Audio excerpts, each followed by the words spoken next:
para la Atención y Prevención de las Adicciones en la Ciudad de México presenta La Neta de las Drogas, el primer programa radiofónico para prevenir las adicciones.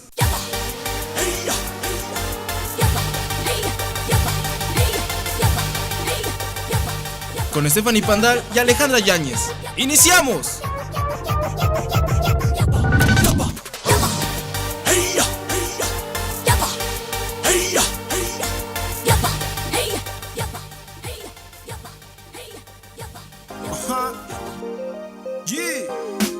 Vive libre, vive sin excesos, creando conciencia y los mejores versos. Vive libre como DVD, todo con medida. ¿Qué onda, chavos? ¿Cómo están? Esto es La Neta de las Drogas, un programa con toda la información para que tú decidas. Estamos en cabina, Stephanie Pandal, Alejandra Yáñez y el invitado de hoy, el maestro Óscar Flores, que nos acompaña del Instituto para la Atención y Prevención de las Adicciones en la Ciudad de México. Le damos la bienvenida para platicarnos del tema, el consumo, la influencia del entorno en el consumo de las drogas. Hola, Óscar. Hola, muchas Bienvenido. gracias por la invitación, ¿no? Gracias a ustedes, gracias al público que nos va a escuchar y ver, ¿no? Claro muy, que sí. muy buen día. ¿Qué nos puedes decir de cómo influye la sociedad y nuestro entorno en el consumo de drogas? Mira, tanto como partir de esta premisa de influye o no influye, pues depende de cada caso, ¿no? De alguna manera habría que identificar que efectivamente en algunos contextos, no en toda la ciudad, sino en algunos contextos, sí podríamos hablar que tiene una influencia directa, que incluso se promueve el consumo de drogas, sobre todo cuando hablamos de drogas legales.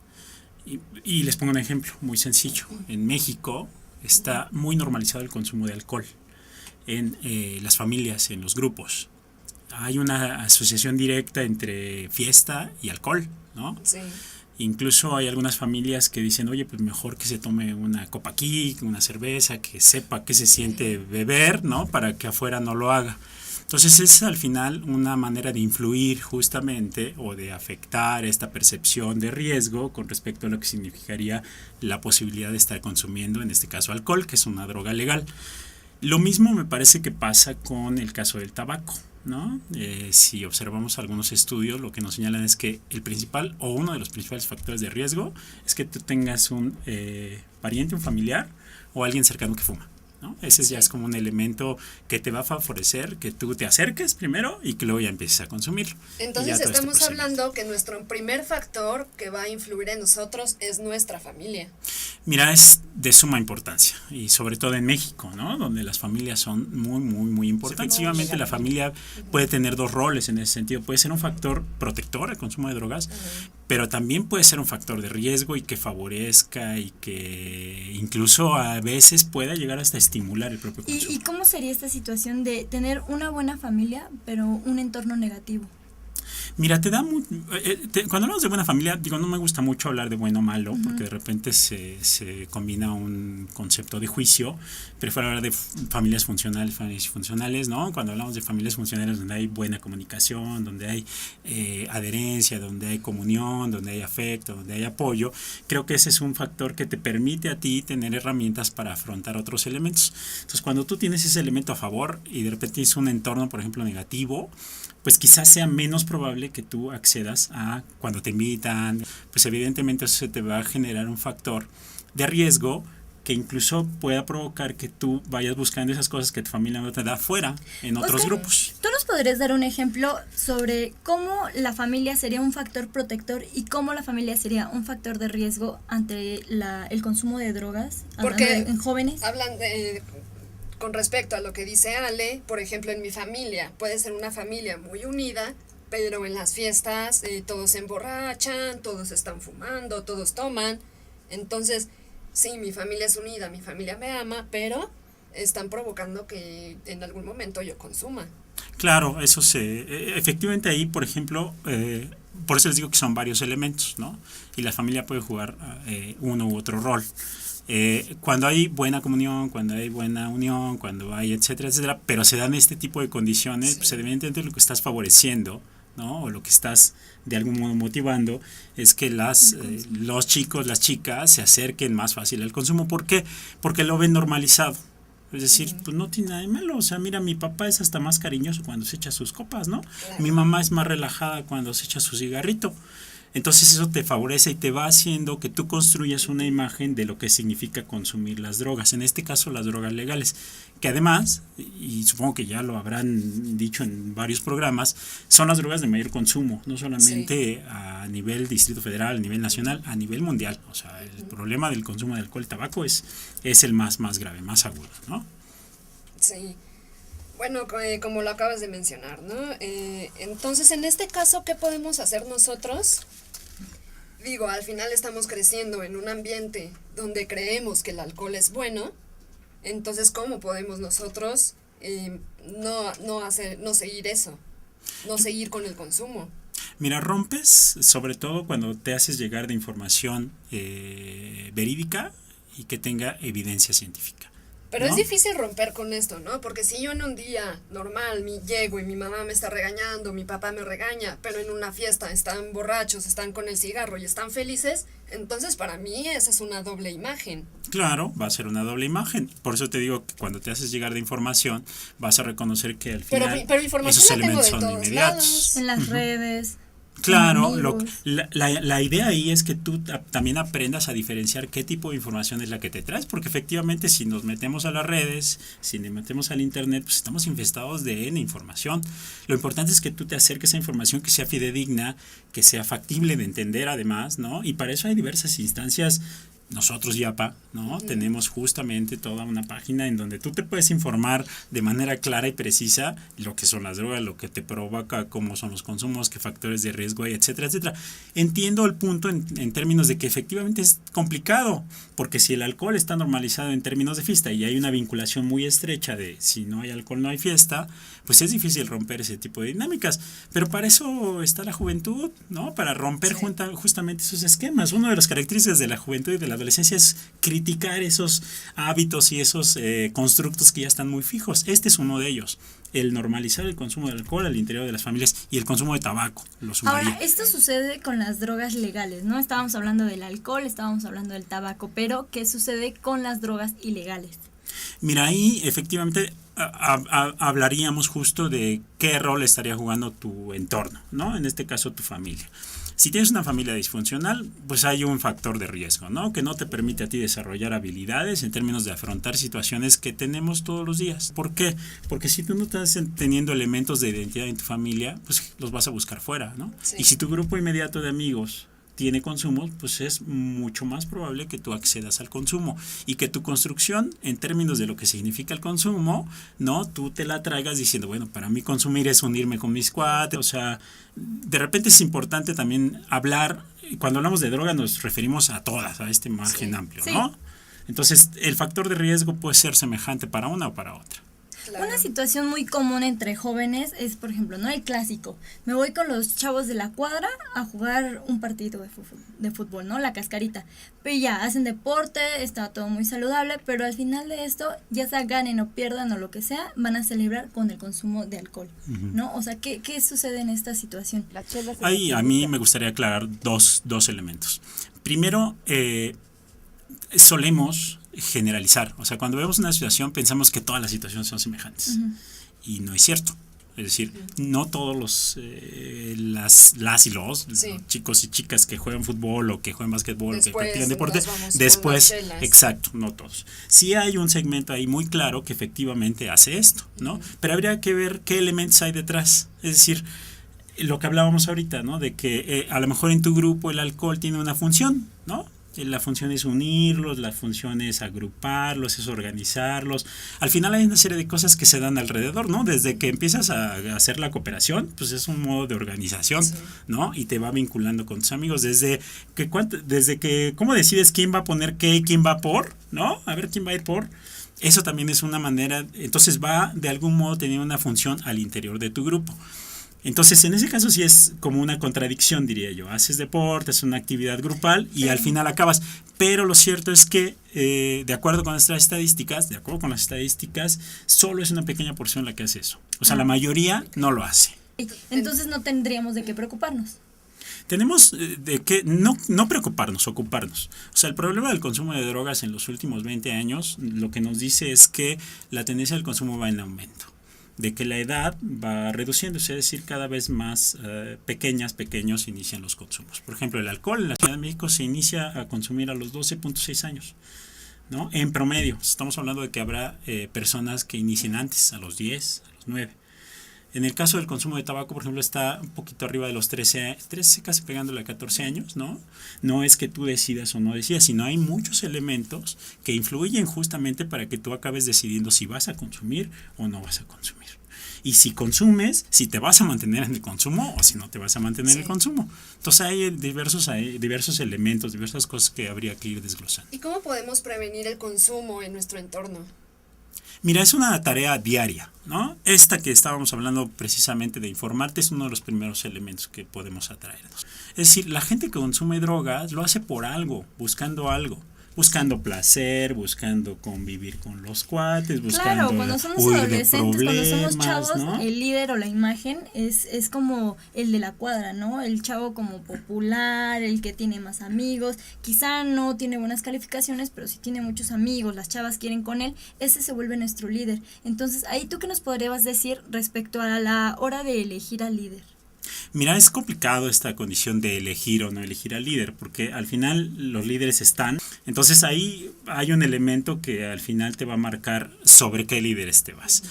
Si se trata de decidir, pues evidentemente yo creo que tienes que decidir informado, ¿no? Y tienes que reconocer como los recursos que tú tienes, las habilidades, pero también tienes que reconocer qué déficit tienes.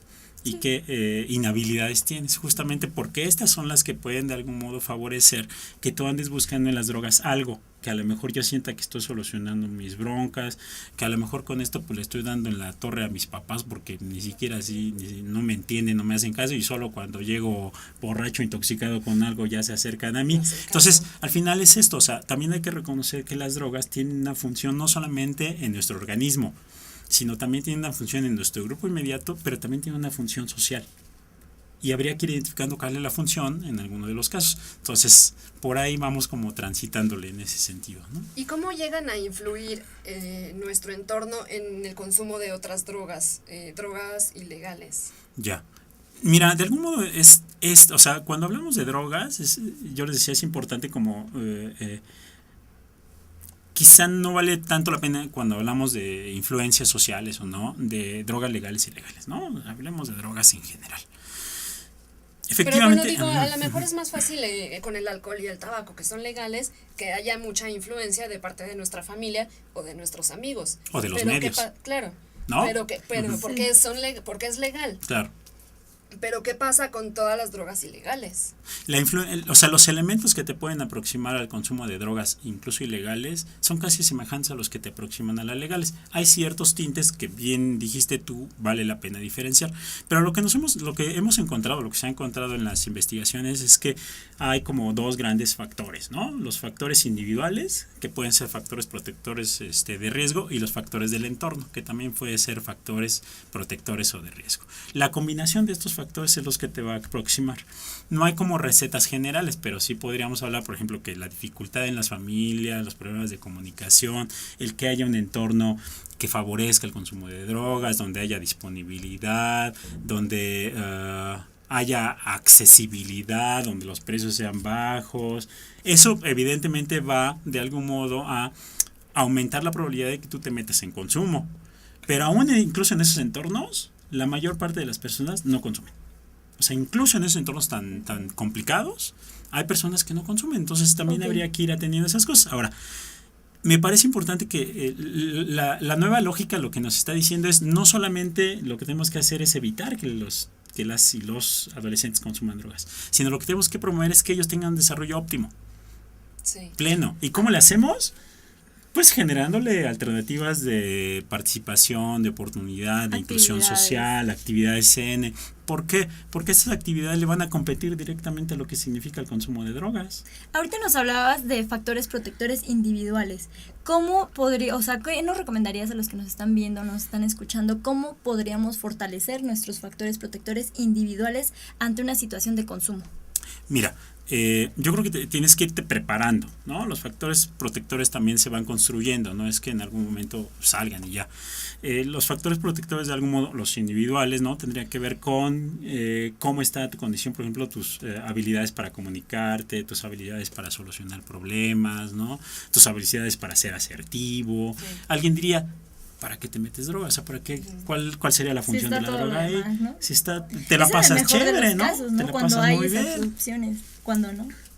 Cuando no es justamente cuando tenemos que reconocer que es una corresponsabilidad con la comunidad, en la familia, sino también en nuestra comunidad. Pero si mi entorno es negativo. Yo puedo hacer cosas para empezar a cambiarlo. ¿Cómo? Pero o sea, también ¿cómo? habría que reconocer. ¿Cómo si ese es mi entorno? ¿A qué te refieres? Por ejemplo, dame un ejemplo, dame algo más claro en términos de... En las fiestas, el alcohol. En mi casa todos fuman. Estoy con mis amigos, igual fuman o consumen alguna sustancia. Claro, y si no aceptas, además eres gallina. Y comienza como esta situación de bullying. Claro, miren, lo que hay que reconocer es que no todos los grupos son así. O sea, el menor grupo es el que te anda empujando al consumo de drogas, el que consume, el que hace. Pero hay una serie de grupos que no te van a promover el consumo, ¿eh? Dentro de Pero tu si familia, yo crecí en ese ambiente, si yo crecí en ese entorno, o sea, desde pequeño crecí con una familia que se drogó, que si estoy en una escuela donde los chavos consumen, estoy en un entorno negativo que es difícil de cambiar y que es lo que yo sé y lo que yo aprendí. Claro, pero también incluso en esos entornos tú tienes la posibilidad de hacer cambios y la posibilidad de desarrollar habilidades tuyas que te permitan ser asertivo y que te permitan afrontar esas demandas de ese medio. Y es algo corroborable, o sea, nos podemos ir a entornos muy negativos y podemos ver que hay personas que ni se han metido al consumo nunca y que tienen un desarrollo de vida excelentísimo. O sea, se dan ese tipo de cosas. A lo que voy un tanto es que no podríamos cargarle todo el peso al factor del entorno, porque también está el factor individual. Sí. Es decir, por eso lo decía, es una combinación de ambos, y esta combinación es la que nos puede permitir que la gente sí al final acabe consumiendo drogas y desarrollando la parte de historia de enfermedad hasta llegar a dependencia, o que la gente decida no consumirlas, o si las consuma reguladamente, o en algún momento las abandone. O sea, hay diversos elementos que nos van a permitir a nosotros decir que no toda la situación se debe al entorno, y que incluso en esos entornos hay gente, y nosotros mismos podemos decir no a las drogas porque decidimos participar en otras cosas y decidimos hacer otros elementos. Y siempre, incluso en los entornos más adversos, hay gente que te puede apoyar, y hay gente que no consume en tu familia, y hay gente en el entorno que seguramente no consume y que está en otras actividades. Vale la pena acercarse a ese tipo de cosas. En este caso, bueno, en el programa de hoy se han planteado distintas situaciones, y en ellas has hablado de una minoría y de una mayoría, ¿no?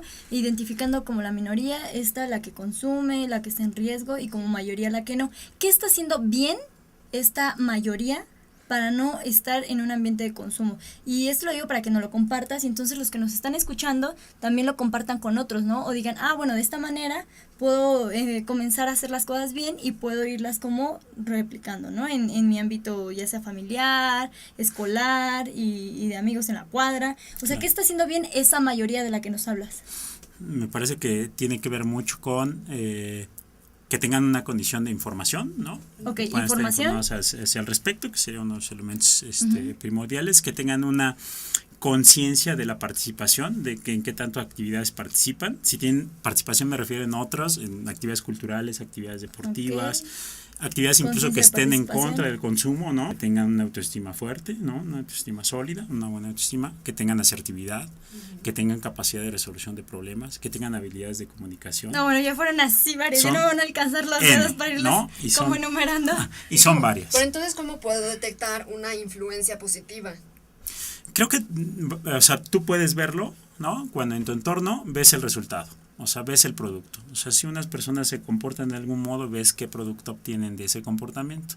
Y a partir de ahí ya tú puedes decidir, etcétera, etcétera. Sí, la insistencia es porque muchas veces como jóvenes, pues nos vamos con la idea de que las personas pues son buenas, confiamos en esta primera impresión de nosotros estamos aquí para apoyarte, somos tus cuates, somos tus amigos, pero pasa esa situación y después ya te están ofreciendo como el consumo, ya te están dando la espalda, entonces muchas veces no sabemos cómo discernir o cómo reaccionar ante dicha situación. Creo que vale la pena, insisto, el reconocer, o sea, el ver los hechos, ¿no? O sea, al final, qué consecuencias trae el comportamiento de la gente. Y eso te puede dar un referente. Insisto, si tú ves que estas personas se comportan de algún modo y tienen consecuencias negativas, legales, familiares, problemas, tal, dirías, oye, ojo, aunque ellos digan que yo te voy a apoyar y somos tus amigos y claro que estamos muchas cercanos, veces estos hechos dirías, de los que nos "Ups". hablas se ven a corto plazo o se ven a largo plazo, ¿no? A veces, Ok, sí, generalmente, bien. ¿no? Entonces hay vale que la estar pena. atentos. La recomendación es tener Sobre todo. mucha atención con respecto a eso, tener como una conciencia clara de qué soy yo, cómo soy, reconocer mis habilidades, reconocer mis cosas positivas, pero también reconocer mis cosas negativas, porque a partir de reconocer mis cosas negativas tengo la oportunidad. Otro tipo de influencia que podemos tener en nuestro entorno son los medios de comunicación. Fuertísimo. Y puede ser negativo o positivo también, ¿no? Mira, en el caso de las drogas legales es negativo. O sea, los anuncios, los medios de comunicación está perfectamente asociado a la fiesta con el consumo de alcohol. Bueno, y un ejemplo de los medios de comunicación como un factor positivo o protector en este caso, pues sería este programa tal cual y todo lo que nos está diciendo el invitado de hoy. Bueno, amigos, como nos dice Oscar, sí es posible cambiar nuestro entorno negativo, ¿no es así? Así es, y tenemos la capacidad no solamente de cambiarlo, sino de resistir las presiones de ese entorno y salir adelante. Claro, de salir adelante y buscar como nuestro bienestar, ¿no? Estas alternativas que nos planteabas, ya sea con los amigos, con la familia, actividades y esta conciencia activa de la que nos hablas. Entonces, chicos, sí se puede, sí es posible y podemos cambiar nuestro entorno y sobre todo nuestra vida, ¿no? Nosotros mismos. Pues hemos llegado al final de nuestro programa, pero no se les olvide, síganos en nuestras redes, en Facebook, en Twitter, en YouTube y en la página web del YAPA. Le damos las gracias a nuestro invitado de hoy, el maestro Muchas Oscar gracias. Cuellar Flores del YAPA, por habernos acompañado y compartirnos toda esta información que nos será muy útil tanto a nosotras como conductoras como a todos los que nos están escuchando y nos están viendo. Muchas gracias. No, muchas gracias a ustedes. Y esto fue La Neta de las Drogas. Esos que te sacan un fuá, crueles momentos pero épicos para la humanidad. Hay que dejar de lado las adicciones y la vida. El Instituto para la Atención y Prevención de las Adicciones en la Ciudad de México presentó La Neta de las Drogas, el primer programa radiofónico para prevenir las adicciones.